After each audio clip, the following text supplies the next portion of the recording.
नियोजनाच्या फेजमध्ये आहोत.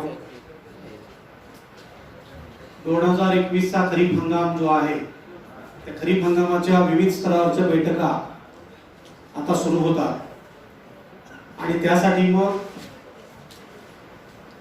पहिल्यांदाच यावर्षी अशा प्रकारची संकल्पना सुरू करण्यात आलेली आहे.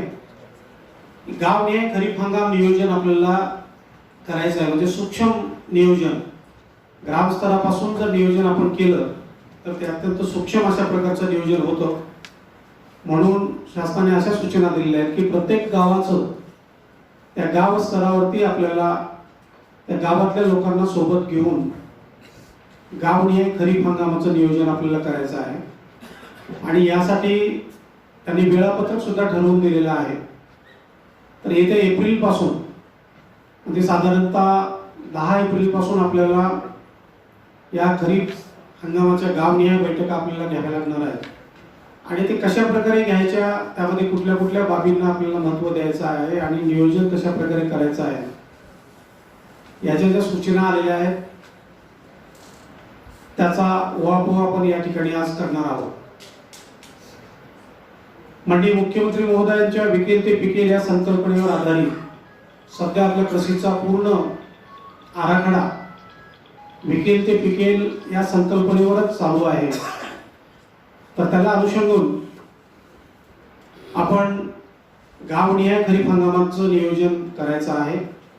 यासोबतच पोकराकडून या गाईडलाईन्स आलेल्या असल्यामुळे त्यांनी पाण्याचा ताळेबंद विचारात घ्या अशा प्रकारच्या सूचना सुद्धा दिलेल्या आहेत.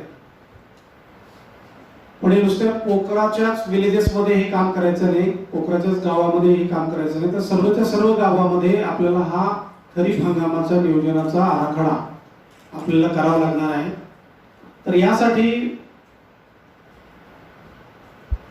जी पार्श्वभूमी आणि उद्देश जो आहे मी आता पूर्वी सांगितल्याप्रमाणे की आपण प्रोडक्शनच्या संदर्भामध्ये आपण भरपूर काम केलेलं आहे. त्यामध्ये अजूनही काही भागामध्ये त्यावरही काम करणं अपेक्षित आहे. म्हणजे एका तालुक्यामध्ये प्रोडक्टिव्हिटी एखाद्या पिकाची जास्त असेल तर दुसऱ्या तालुक्यामध्ये ती कमी असते. म्हणजे कमी असलेल्या तालुक्यामध्ये किंवा मंडळामध्ये त्यावर सुद्धा आपल्याला भर द्यावा लागणार आहे. पण विशेष करून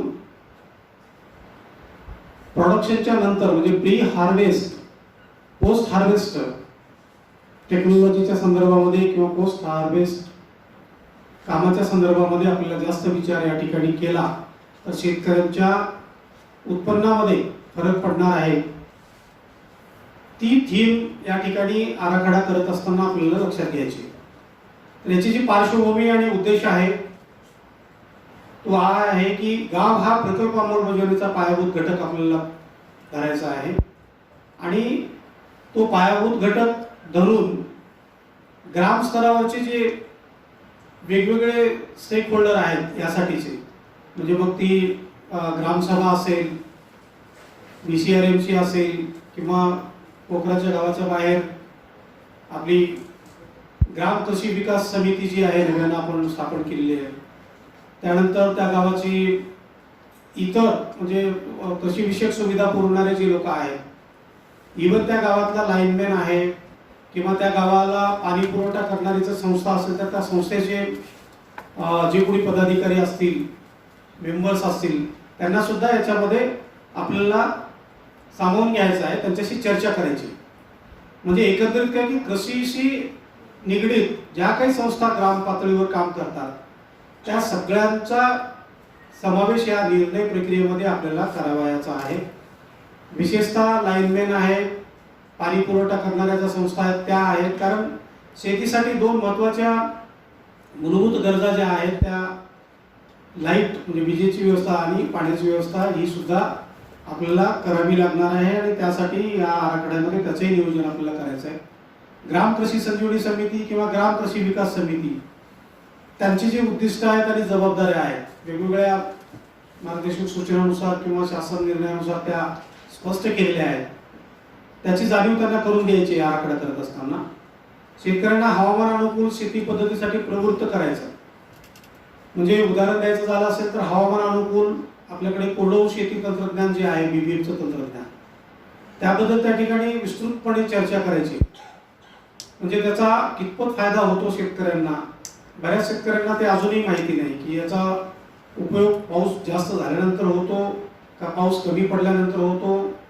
बऱ्याच लोकांची संकल्पना असते की यामध्ये विनाकारण जमीन जाते, त्यामुळे आम्हाला याचा उपयोग होत नाही, अशा प्रकारे असते. तर ती संकल्पना अत्यंत विस्तृतपणे आपल्याला स्पष्ट करून सांगायची आहे. विकेल ते पिकेल या संकल्पनेवर आधारित पिकाचे नियोजन करायचे आहे. म्हणजे ज्या त्या भागामध्ये ज्या पिकांना मागणी आहे. काही काही लहान सहान जिन्नस आहे. मागे आपण जवसाचा आपण एक उल्लेख केला होता मागच्या 1-2 प्रशिक्षणामध्ये, की त्याच्यावरती काही आपण थोडीफार प्रक्रिया केली किंवा त्याला वेगळ्या पद्धतीने जर आपण त्याची विक्री व्यवस्था जर करायचा प्रयत्न केला तर त्याला सुद्धा भरपूर डिमांड आहे. किंवा बारीक कारळ असेल नॅचरल, जे की कमी प्रमाणामध्ये लोकांकडून पेरलं जातं, पण त्याची मागणी भरपूर आहे. बाहेरच्या जिल्ह्यातून किंवा बाहेरच्या राज्यातून आपल्या राज्यामध्ये ते पीक येतं आणि मग इथं विक्री होते. तर ते इथंच आपल्याला पिकवता येईल का, त्याच्या नियोजनामध्ये आपल्याला त्याचा अंतर्भाव करता येईल का, याचाही विचार आपण ग्राम स्तरावरती सर्वांशी चर्चा करून, गावातल्या सर्व स्टेक होल्डर्सशी चर्चा करून आपल्याला करायचं आहे. पिकांच्या नियोजनामध्ये पाण्याचं अत्यंत महत्त्व आहे. पाण्याचा ताळेबंद, पाण्याचा गावाचा ताळेबंद आपण पोखरामध्ये केलेला आहे. जलयुक्त शिवारमध्ये सर्वच गावांचा केलेला आहे. काही गावं याच्यामध्ये आणि दोन्ही योजनामध्ये जलयुक्तमध्ये नसतील किंवा पोखरामध्ये नसतील तर आपल्याला करता येतो. त्याच्यामध्ये पाण्याचा ताळेबंद करण्यासाठी काही अशी अवघड अशी काही प्रक्रिया नाही आहे. तर पोखराच्या माध्यमातून जे पाण्याचा ताळेबंद करण्यासाठी प्रपत्र दिले होते ते प्रपत्र वापरून इतर गावामध्ये सुद्धा आपल्याला करता येतो. आणि पाण्याचा ताळेबंद यासाठी करायचा की विविध योजनांतर्गत जे शेतकऱ्यासारखे माध्यम आहेत पाणी साठवण्यासाठी ते घेण्यासाठी, किंवा काही ठिकाणी जुने स्ट्रक्चर्स आहेत पण त्यांचं दुरुस्ती झालेली नसल्यामुळे तिथून गळती होते, त्यामध्ये पाणीसाठा जास्तीत जास्त करण्यासाठी, यासाठी तो ताळेबंद विचारात घ्यायचा आणि क्रॉपिंग पॅटर्न बदलणे साठी हा पाण्याचा ताळेबंद आपल्याला विचारात घ्यावा लागणार आहे.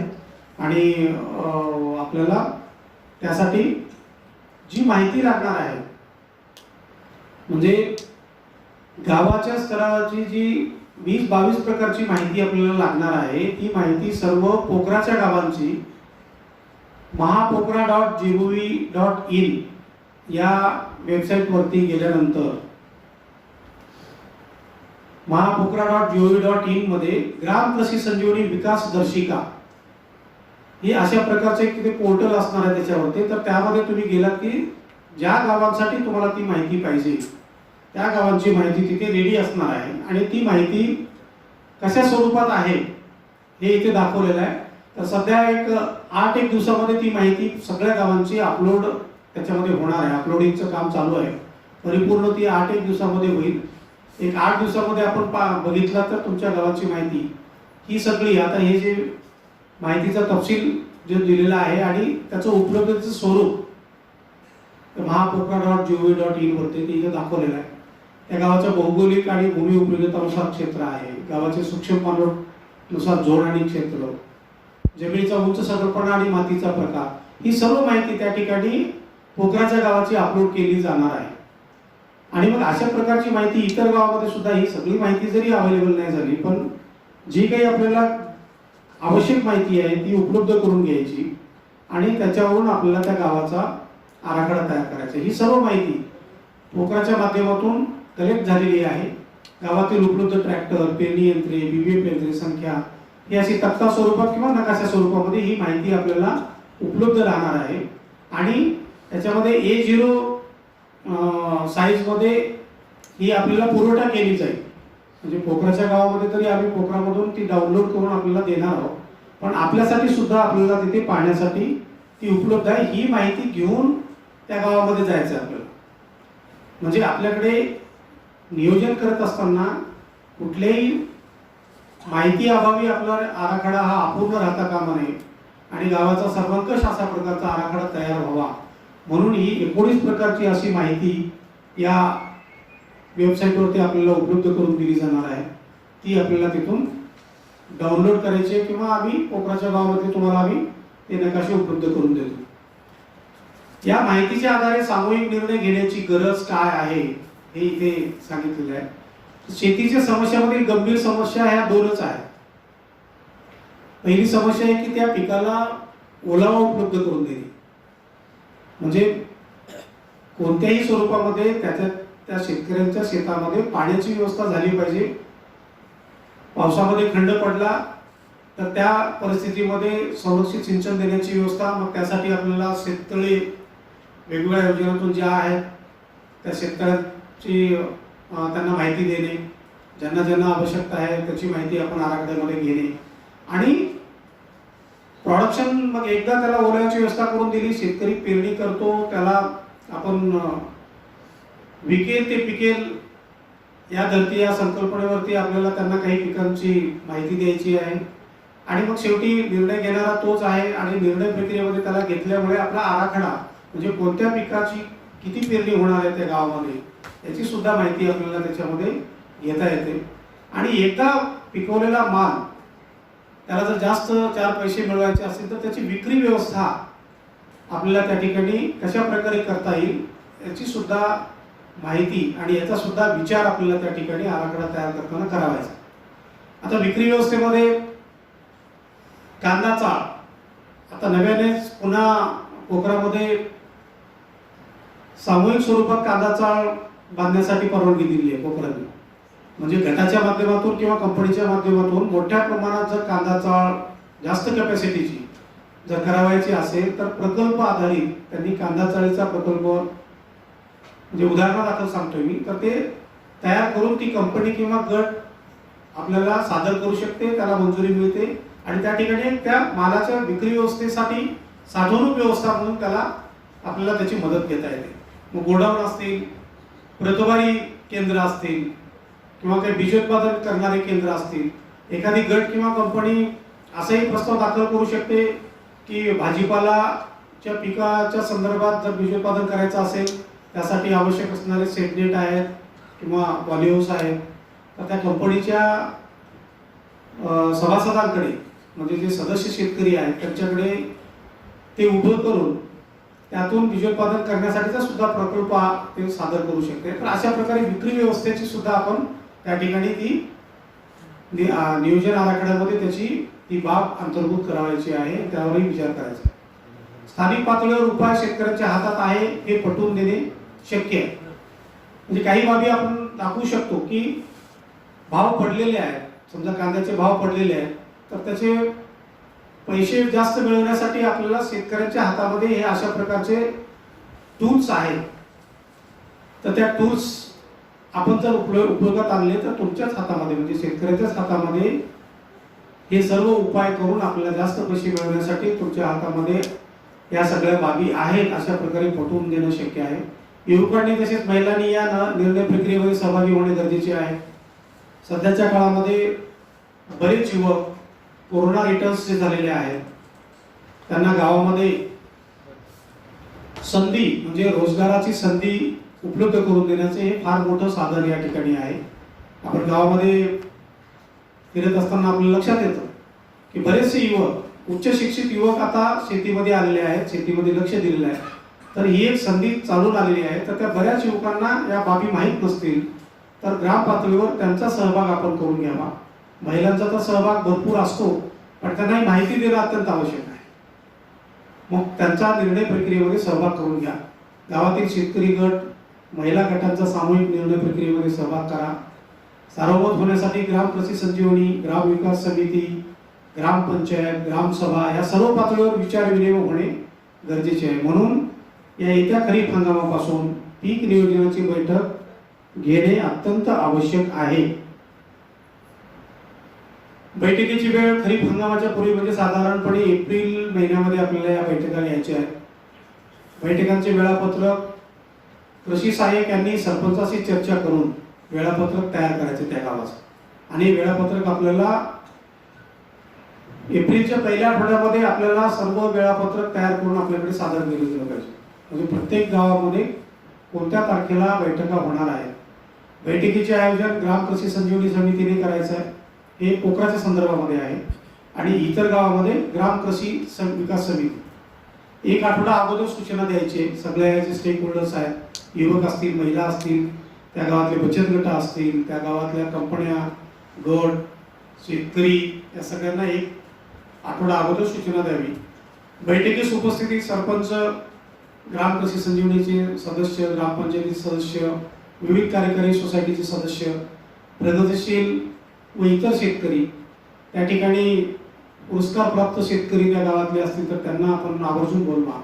पशुपालक शेतकरी, महिला गटांचे सदस्य, ग्रामसेवक, तलाठी, कृषी सहाय्यक, समूह सहाय्यक, शेतीशाळा प्रशिक्षक, कृषीताई, कृषी मित्र, महावितरणचे लाईनमॅन, त्या गावाला वनाचं क्षेत्र असेल तर वनपाल, यांना सुद्धा आपल्याला या बैठकीमध्ये आवर्जून उपस्थित करायचं आहे. आणि एकदा का तो आराखडा व्यवस्थित जर झाला तर वर्षभर आपल्याला मग त्याप्रमाणे आपल्याला वाटचाल करायची आहे. बैठकीचे ठिकाण ग्रामपंचायत, शाळा किंवा समितीच्या सहमतीने कोणतेही सार्वजनिक ठिकाण. बैठकीसाठी आवश्यक साहित्य काय लागणार तर कृषी सहाय्यकांनी बैठकीच्या ठिकाणी उपरोक्तप्रमाणे जे 19 प्रकारची माहिती जी मी दाखवली तुम्हाला, ती गावाशी संबंधित सर्व माहिती नकाशे आणि तक्ते स्वरूपात सोबत ठेवायची आहे. तर ही सर्व माहिती घेऊन आणि सर्व लोकांना आपण अवगत करून बैठक त्या ठिकाणी यशस्वी करायची आहे. बैठकीची विशेष सूची म्हणजे बैठकीला सामोरं जात असताना आपल्याकडे काही अजून इतरही माहिती जी लागणार आहे, ती माहिती कोणती कोणती लागणार आहे हे या ठिकाणी सांगितलेलं आहे. मागील वर्षाच्या खरीप हंगामाचा आढावा घेणे, म्हणजे पाऊस किती पडला होता, किती खंड किती दिवसाचा होता, कोणत्या तारखेपासून कधीपर्यंत होता, पाऊस अतिवृष्टी झाली असेल तर कधी झाली आपल्याकडे त्या गावामध्ये, पीक निहाय क्षेत्र आणि उत्पादकता, कीड रोगांचा प्रादुर्भाव झाला होता का. तर गाव स्तरावरची ही सर्व माहिती जी की आपल्या कृषी सहाय्यकाकडे असते किंवा काही पावसाची वगैरे आकडेवारी घ्यायची असेल तर आपल्याला रेव्हेन्यू विभागाकडून ती माहिती घेऊन आपण बैठकीमध्ये जावे. गावातील शेतीसाठी पाण्याचा ताळेबंद समजावून सांगावा. लोकांना पाण्याचा ताळेबंद काय आहे, म्हणजे गावामध्ये आपल्या किती पाऊस पडतो, गावाच्या भौगोलिक क्षेत्रानुसार किती आपल्याला रन ऑफ मिळतो, किती आढळलेला आहे, किती आढवायचा आहे, अजून आपण त्यासाठी काय काय करू शकतो, हे सर्व समजावून सांगणं गरजेचं आहे गावातल्या लोकांना. विकेल ते पिकेल या संकल्पनेनुसार पाण्याचा ताळेबंदाच्या आधारे खरीपामध्ये घ्यावयाच्या पिकाचे नियोजन करायचे. म्हणजे आता रेशीम शेतीची संकल्पना आपण आपल्या जिल्ह्यामध्ये मोठ्या प्रमाणात राबवत आहोत. फळपिकावर आपल्याला भर द्यायचा आहे. तर या क्रॉपिंग पॅटर्न चेंज करण्याच्या बाबतीमध्ये सुद्धा त्या आराखड्यामध्ये आपल्याला विचार करावा लागणार आहे. गावामध्ये काही पडजमीन असेल तर त्या पडजमिनीवर, तसेच नाला काठावर वृक्ष आणि बांबू लावायचा कार्यक्रम सुद्धा आपल्याला करायचा आहे मोठ्या प्रमाणात. मग नाले असतील किंवा पडीक जमीन असेल किंवा नदी काठा असतील, गावामध्ये कुठली नदी छोटी मोठी जात असेल तर त्या नदी काठी, आणि तसेच वन्य प्राण्यापासून संरक्षण करण्यासाठी जैविक कुंपण तयार करण्याचे नियोजन सुद्धा करायचं आहे. निवडुंग आहे किंवा करबंद आहे यासारख्या काटेरी वनस्पतीपासून आपलं जैविक कुंपण सुद्धा तयार करता येईल. बऱ्याच शेतकऱ्यांची मागणी आहे की वन्य प्राण्यापासून त्यांच्या पिकांना नुकसान होत आहे, तर अशा प्रकारचं जर जैविक कुंपण तयार केलं तर त्यांना काही अटकाव करता येतो का, आणि निश्चितच करता येतो. आता काल आपल्या ग्रुपवर ते एक फोटो पडलेला आहे. निवडुंगाचा वापर करून त्यांनी अत्यंत घनदाट अशा प्रकारचं कुंपण, जैविक कुंपण त्यांनी तयार केले. त्यातून काही आत जाऊ शकत नाही.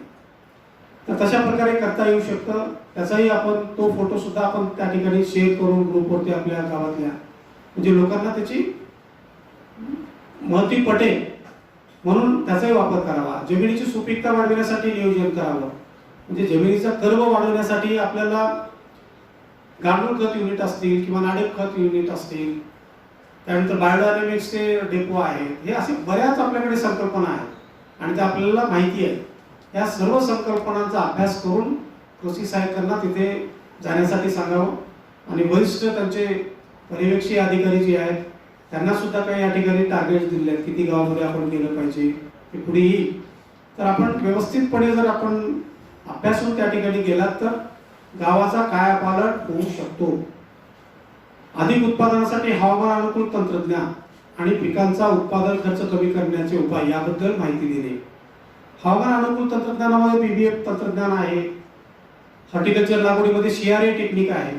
CRA टेक्निकचा फार मोठ्या प्रमाणात वापर या ठिकाणी हॉर्टिकल्चर लागवडीसाठी झाला पाहिजे. म्हणजे आपण मागच्या वर्षी प्रयत्न केला होता, काही ठिकाणी आपण पावसात जाऊन सुद्धा आम्ही तशा प्रकारे लागवड करून घेतली होती, पण ती तेवढ्या मोठ्या प्रमाणात झालेली नाही. आपल्या मराठवाड्यामध्ये औरंगाबाद आणि काही प्रमाणामध्ये बीड आणि जालन्यामध्ये हे तंत्रज्ञान चांगल्या प्रकारे राबवलं गेलं. आपल्याकडे काही ठिकाणी राबवलं आपण, पण म्हणावं तसं तेवढा त्याचा उपयोग झाला नाही. तर तो उपाय या ठिकाणी करावा. म्हणजे यावर्षी किंवा पूर्वी लागवड झालेली फळबाग असेल किंवा यावर्षी नव्यानं होणार असेल तर त्या ठिकाणी या CRA टेक्निकचा वापर आहे. त्यानंतर प्रत्येक पिकाच्या पेरणीसाठी BVF तंत्रज्ञानाचा वापर आहे. याचा वापर आपण करावा आणि त्याचा अंतर्भाव याच्यामध्ये करावा. हवामान अनुकूल वाणांचे बीज उत्पादन घेणे, तसेच बियाणे बँक तयार करणे. म्हणजे पोखरामध्ये बीज उत्पादनासाठी जे अनुदान आहे त्यासाठी हवामान अनुकूल गोटे सरांनी तुरीच्या बाबतीमध्ये जे सांगितलं सकाळच्या सेशनमध्ये की मर रोग प्रतिबंधक वाण आपल्याला आता वापरावं लागणार आहेत आणि हवामान अनुकूल म्हणजे कमी कालावधीमध्ये येणारे सुद्धा वाण आहेत त्यांनी सांगितलेले. BDM 711 आहे, BDM 716 आहे, BSMR 853. तर या वाणाची माहिती आपल्याला ग्रामस्तरावर शेतकऱ्यांना देणं आवश्यक आहे. शेतमालाची विक्री व्यवस्था आणि शेतमालाची मूल्यवृद्धी याबाबत नियोजन करणे.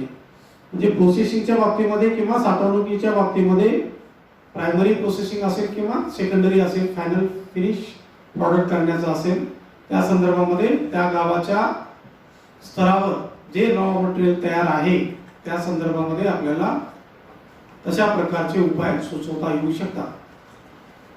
मागील वर्षाच्या खरीप हंगामाचा आढावा घ्यायचा आहे. एकूण पाऊस, महिनानिहाय पाऊस, पावसाचे दिवस, पावसातील खंड, पेरणी झालेल्या क्षेत्राची पीकनिहाय माहिती, गावातील वेगवेगळ्या भागात पेरणी केलेली पिके आणि क्षेत्र, पिकावर पडलेल्या किडी रोगांची माहिती, पिकांची एकरी उत्पादकता, कमीत कमी किती आहे, जास्तीत जास्त किती आहे, कमीत कमी कशामुळे आली, जास्तीत जास्त कशामुळे आली, तिथेच ती चर्चा घडवून आणायची गावात.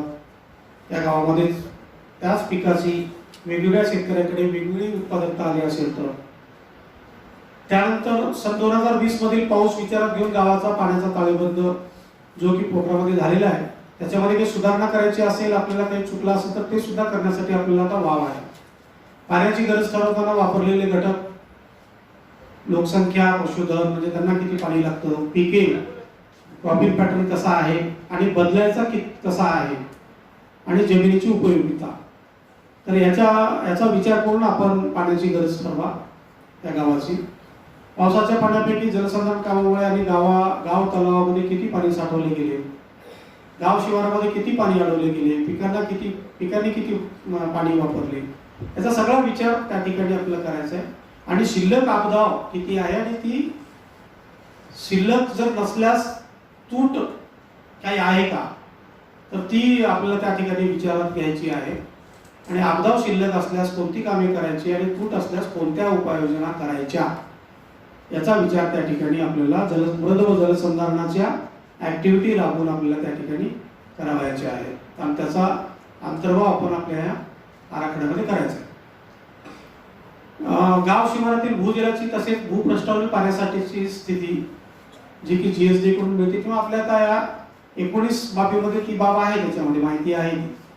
ज्या शेतकऱ्यांची शेते पाण्यापासून वंचित आहेत त्यांना मिळत असलेले उत्पादन, तिथे काय उपाययोजना करता येऊ शकते, पाणी कशा प्रकारे उपलब्ध होऊ शकते, एखादे पाणी मिळाल्यानंतर उत्पादनात किती वाढ होऊ शकते. गावामध्येच ती उदाहरणं आपल्याला देता येऊ शकतात. 1-2 शेतकरी असे मिळतात की माझ्याकडे पुरी पाण्याची व्यवस्था नव्हती पण मी एखादी शेततळ केलं आणि संरक्षित पाणी दिलं, त्यामुळे उत्पादनात तेवढी वाढ झाली, 2 क्विंटल झाली, 3 क्विंटल झाली. तिथेच जर आपल्याला प्रमाण त्या ठिकाणीच उपलब्ध करून दिलं तर इतर शेतकऱ्यांना ते पटतं. गावातल्या गावामध्ये चर्चा झाली तर ते त्यांना पटते. अशा प्रकारची चर्चा घडवून आणावी. एकाच गावातील एकाच पिकाच्या उत्पादकतेमध्ये फरक जर असेल तर गणितीय ताळात घालून आर्थिक स्वरूपात त्या ठिकाणी मांडायचे. आपले यशव साहेब नेहमी सांगायचे मागे आपल्याला की BVF तंत्रज्ञान वापरासाठी आपला आर्थिक त्याचा ताळेबंद तुम्ही सांगा. म्हणजे BVF तंत्रज्ञानामुळे बियाणामध्ये किती बचत होते, उत्पादनात किती वाढ होते, बाकी इतर बाबीमध्ये मजुरांच्या बाबतीमध्ये त्यानंतर फवारणीच्या बाबतीमध्ये काय आपली बचत होते, हे सर्व त्यांना आर्थिक स्वरूपात आपण मांडण्याचा प्रयत्न केला. तशाच प्रकारे प्रत्येक बाबीचा आर्थिक ताळा त्यांना जर दिला, पैशाच्या स्वरूपात सांगितलं तर लवकर पडतं त्यांना. तरी अशा प्रकारे सांगितलं गेलं पाहिजे. कमी उत्पादनाची कारणे समजावून सांगायची त्यांना. यासाठी आपल्याला जमिनीच्या आरोग्य पत्रिकेनुसार खताचा वापर, म्हणजे उत्पादन खर्च कमी करण्यासाठी आणि न्यूट्रिएंट्सची हवी तेवढी पुरवठा जमिनीला करण्यासाठी, पिकाला करण्यासाठी उपयोग होतो, त्याचा उपयोग आपल्याला या ठिकाणी करावा लागणार आहे. कमी उत्पादक शेतीला किमान एका पिकापुरते पाणी कसे उपलब्ध होऊ शकेल याच्यावर विचार विमर्श त्या ठिकाणी करावा. अशा परिस्थितीमध्ये तंत्रज्ञानाच्या मदतीने देखील उत्पादन वाढीचे उपाय आपल्याला करता येऊ शकतात. पावसाचे पाणी शेतामध्ये मुरवणे, भूजल पुनर्भरण करणे आणि पाण्याचा काटकसरीने वापर करणे, म्हणजे सूक्ष्म सिंचन पद्धतीचा वापर करणे, या बाबी सांगता येऊ शकतात. मागील काही वर्षातील बदलती पीक रचना, बरीच पीक रचनेमध्ये बराच आता बदल होताना दिसतोय आपल्याला. तर या पीक रचनेच्या बदलाच्या बाबतीमध्ये सुद्धा चर्चा करावी. आता फळबागामध्ये जर विचार करायचा झाला तर आपण आंब्याला आता प्रमोट करत नाही आपल्या भागामध्ये, आपल्या जिल्ह्यामध्ये. तर त्याला कारण असे आहेत की आतापर्यंत आंब्याच्या बागा बऱ्याच लावून झाल्या, पण उभ्या काही दिसत नाही. त्याला कारण अशी आहेत की आपल्या जमिनीचा खालचा जो स्ट्राटा आहे तो हार्ड आहे. 4-5 वर्षानंतर आंब्याच्या बागा ह्या जळून नष्ट व्हायला लागल्या. तर त्याच्याऐवजी आपल्याला जर सीताफळ आहे किंवा पेरू आहे, अशा पिकांकडे जर आपण शेतकऱ्यांना वळवून आणि त्या अनुषंगाने आपल्याला त्याच्या प्रोसेसिंगचे युनिट्स मग कंपन्यांच्या माध्यमातून उभे करण्याचा प्रयत्न केला तर या पिकांना आपल्याला पीक रचनेमध्ये त्याचा अंतर्भाव आपल्याला करता येऊ शकतो. नव्याने घेतलेल्या पिकांना मिळत असलेला बाजारभाव, बदलत्या पीक रचनेवर बाजारपेठेचा आणि बाजारभावाचा परिणाम, हवामान व जमीन ज्या पिकांना पोषक आहे आणि बाजारात ज्या पिकांना मागणी आहे अशी पिके निवडणे. आपल्यापैकीच आपले एक अधिकारी आहेत देवळांकर साहेब म्हणून, ते जवसाच्या बाबतीमध्ये आपल्या गणितधान्य संशोधन केंद्रामध्ये जवस दिन जो साजरा झाला होता त्या ठिकाणी येऊन त्यांनी सांगितलं जवसाच्या तेलाचा काय त्याची मागणी आहे आणि महत्त्व आहे. तर हे जर आपण शेतकऱ्यांना सांगितलं तर पट्ट्यामध्ये पेरलं जाणारं जवस हे जास्त क्षेत्रावर पेरलं जाईल, कमर्शियल बेसवर ते केलं जाईल आणि जास्त पैसे शेतकऱ्यांना मिळतील. तर अशा पिकाच्या बाबतीमध्ये चर्चा त्या ठिकाणी घडून आणली पाहिजे. नेहमीच्या पिकाशिवाय बाजारातील मागणीनुसार नवीन पिकांची लागवड करणे, कृषी व्यवसायासाठी कच्च्या मालाची आवश्यकता, म्हणजे त्या ठिकाणी कृषी व्यवसाय कुठला करण्यासाठी गट किंवा कंपन्या तयार आहेत आणि त्याला कुठला कच्चा माल लागतो, तो तिथे अवेलेबल आहे का, बाहेरून आणायचा असेल तर तो परवडतो का, याचा सुद्धा विचार त्या ठिकाणी त्या गटाशी आणि कंपन्यांशी चर्चा करत असताना करायला पाहिजे. नवीन पिकांच्या लागवडीपासून ते विक्री व्यवस्थेपर्यंत साखळी, जी मूल्य साखळी जी आहे पिकाच्या लागवडीची पण आहे आणि पिकाच्या विक्री व्यवस्थेची सुद्धा, याची सुद्धा त्या ठिकाणी चर्चा केली पाहिजे. शेतमाल साठवणुकीसाठी, वाहतुकीसाठी, विक्री आणि प्रक्रियेसाठी जे काही आपल्याला सुविधा उपलब्ध करून देता येतील त्याची चर्चा त्या ठिकाणी आराखडा तयार करत असताना केली पाहिजे. हवामान अनुकूल वाणांचा वापर, तसेच बीजोत्पादन, कापूस पीक घेणाऱ्या क्षेत्रासाठी कापूस पिकासाठी एक गाव एक वाण, मागच्या 10 वर्षापासून यावर चर्चा होते आहे की एका गावामध्ये अहमदपूरमधला खंडाळीसारखं जे गाव आहे ज्या ठिकाणी जास्तीत जास्त कापसाचं पीक घेतलं जातं, तर तिथे का नाही आपण एकाच वाणाचं कापूस पिकवायला शेतकऱ्यांना सांगू नये. तर ते एकाच वाणाचं जर आपण केला तर एखादी त्याच्यावर प्रोसेस करणारी कंपनी आपल्याकडे येईल. तर त्या दृष्टीने आपण त्या ठिकाणी विचार करावा. बियाण्याची उगवण क्षमता तपासणी आणि बीज प्रक्रिया याच्यामध्ये फार मोठं काम आपण केलेलं आहे आणि ते यावर्षी करणार आहोत. पावसाच्या अंदाजानुसार पेरणीबाबत घ्यावयाचे निर्णय, उशिरा पाऊस, पावसातील खंड अशा वेळी अवलंब करावयाचे तंत्रज्ञान, बीबीएफ तंत्रज्ञान, कार्बन पट्ट्यामध्ये म्हणजे आपल्याकडे नाही आहे, शून्य मशागत, नांगरणी कुळवणी न करता तंत्रज्ञान म्हणजे ते SRT तंत्रज्ञान वगैरे जे आहे त्याचाही आपल्याला या ठिकाणी प्रचार करायचा आहे. आपल्या जिल्हाध्यक्ष कृषी अधिकाऱ्यांनी मागच्या वर्षी SRTचे जे यंत्र आहेत 10 यंत्र उपलब्ध करून ठेवले होते, पण एकही यंत्र आपल्याकडून ते देता आले नाही. तर ते यावर्षी गेले पाहिजे शेतकऱ्यांकडे. ते एक चांगल्या प्रकारचं तंत्रज्ञान आहे, त्याबद्दल आपण विचार करावा. सेंद्रिय कर्माचे प्रमाणात वाढ करण्यासाठी उपाय. प्रत्येक शेतकऱ्याला या पोखरामध्ये गाव असेल किंवा पोखराच्या बाहेर असेल, पोखरामध्ये असेल तर आपल्या पोखरामधून प्रत्येक शेतकऱ्याच्या शेतामध्ये एक गांडूळ खत युनिट आणि एक नाडक खत युनिट, आणि पोखराच्या बाहेरच्या गावामध्ये आपल्याला MRS मधून देता येतं. तर याचा वापर करून आपण सेंद्रिय कर्म कशा प्रकारे मोठ्या प्रमाणात वाढवता येईल याचा विचार करावा. मातीच्या तपासणी अहवालानुसार खतांचा वापर याच्यावर भर आपण यावर्षी द्यावा. आणि मग अशा प्रकारे नियोजन करून गाव शिवारामध्ये असलेल्या पडजमिनीवर, माळरानावर तसेच बांधावर बांबू, स्थानिक वृक्षांची लिंब, चिंच, करंज, कवड, जांभूळ, गायपात इत्यादी लागवड करण्यासाठी नियोजन करा. जंगली प्राण्याचा उपद्रव टाळण्यासाठी गुरे प्रतिबंधक चर किंवा बांबू किंवा काटेरी झुडपांची लागवड करण्यासाठी नियोजन ठेवा. झाडांचे संगोपन करण्यासाठी शेतकरी, महिला बचत गटांचे सहकार्य, हलक्या प्रतीच्या जमिनीवर औषधी सुगंधी वनस्पतीमध्ये सुद्धा भरपूर मोठ्या प्रमाणात वाव आहे. काही लोक स्वतःहून लावत आहेत. तर ही जर मोठ्या प्रमाणात लागवड जर वाढली तर खरेदीदार सुद्धा आपल्याला या ठिकाणी उपलब्ध होऊ शकतात आणि चांगल्या प्रकारे उत्पन्न शेतकऱ्यांना मिळतं. तर याचा सुद्धा विचार आपण या ठिकाणी करावा. त्यानंतर चारा पिकांच्या गवतांची लागवड. मागे पोखराच्या माध्यमातून मुरघास उत्पादनाच्या बाबतीमध्ये, तंत्रज्ञानाच्या बाबतीमध्ये एक वेबिनार घेतला होता. ते तंत्रज्ञान त्या ठिकाणी शेतकऱ्यांना सांगितलं गेलं पाहिजे आणि मोठ्या प्रमाणात मुरघास म्हणजे पोर्टेबल मुरघास युनिट सुद्धा आपल्याला उभे करता येऊ शकतात. याचाही विचार आपण करावा. वैयक्तिक जमिनीवर वृक्ष लागवड, बांबू लागवड आणि फळझाडे लागवड. पाण्याची कमतरता असलेल्या शेतकऱ्यांनी कोरडवाहू फळझाडे लागवड. अशा प्रकारे या बाबीचा सर्वांगीण विचार करून आराखडा म्हणजे ती माहिती तयार करायची आहे. आणि आराखडा कोणत्या स्वरूपात करायचा आहे त्यासाठी यांनी काही फॉर्मॅट्स दिलेले आहेत त्या ठिकाणी. तर या फॉर्मॅट्सचा वापर आपल्याला या ठिकाणी करायचा आहे. बैठकीनंतर तयार करावयाचा खरीप पीक नियोजन आराखडा तो या फॉर्मॅटमध्ये करायचा. खरीप 2021 साठी हंगामी पिकाचे नियोजन, गाव, तालुका, जिल्हा, अनुक्रमांक, पिके आणि नियोजित क्षेत्र, जे की आपण APY प्रत्येक वर्षाला करतो आपण, तालुका लेवलवरती, जिल्हा लेवलवरती. म्हणून हा APY ग्राम स्तरावरती करायचा. एरिया, प्रोडक्टिव्हिटी आणि यील्ड जे करतो ना आपण ते तशा प्रकारचं या ठिकाणी करायचं आहे. सन 2021 साठी फळपिके आणि वृक्ष लागवडीचा आराखडा म्हणजे कुठल्या पिकांमध्ये किती नियोजित क्षेत्र आपण दाखवणार आहोत. आणि हवामान अनुकूल तंत्रज्ञान अवलंब करण्याचा आराखडा. येथे हवामान अनुकूल या ठिकाणी 13 लिस्टिंग केलेली आहे, 13 तंत्रज्ञानाची. तर याचा वापर याच्यापैकी कोणत्या याचा किती आपण वापर करणार आहोत याचा अंतर्भाव त्या आराखड्यामध्ये आपल्याला करायचा आहे. त्यानंतर विहिरीच्या पुनर्भरणाचा आराखडा. बऱ्याचशा विहिरी त्या बघ जुन्या कच्च्या असतील किंवा पक्क्या बांधलेल्या असतील, त्याच्या पुनर्भरणाचा आराखडा आपल्याला, त्याच्या पुनर्भरणाचं काम आपल्याला करता येऊ शकतं. मागे 10 वर्षापूर्वी अशा प्रकारची मोहीम आपण या ठिकाणी सुरू केली होती, पण ती मोहीम काही अंशी यशस्वी झाली, पण पुन्हा काही ते सातत्य त्यामध्ये राहिलेलं नाही.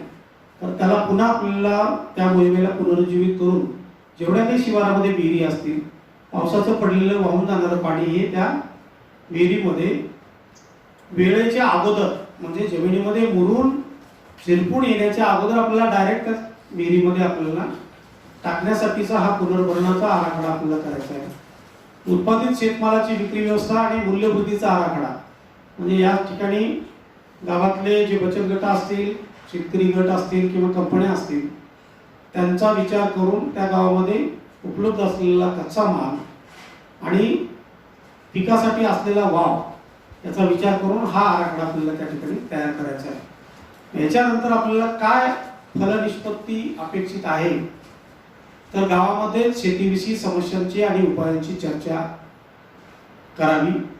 ग्राम कृषी संजीवनी समितीचे सक्षमीकरण होणार आहे, कारण तुम्ही बऱ्याच गोष्टी त्यांना सांगणार आहे या अनुषंगाने. त्या बैठकीमध्ये कृषीविषयक बऱ्याच गोष्टीचा वापर आपण तिथे करणार आहोत. त्यामुळे ती त्या समितीचं म्हणा किंवा त्या गावाचं सक्षमीकरण होणार आहे. युवकांचा आणि महिलांचा शेतीविषयक निर्णय प्रक्रियेमध्ये सहभाग, शेतीच्या शाश्वत विकासासाठी कृती आराखडा तयार होणार आहे. बाजाराभिमुख शेतीचा आराखडा तयार होणार आहे. शेती आधारित व्यावसायिकतेस आपण चालना देणार आहोत याच्या माध्यमातून. आणि गावांची हवामान अनुकूलतेकडे वाटचाल या आराखड्याच्या माध्यमातून आपल्याला होणार आहे.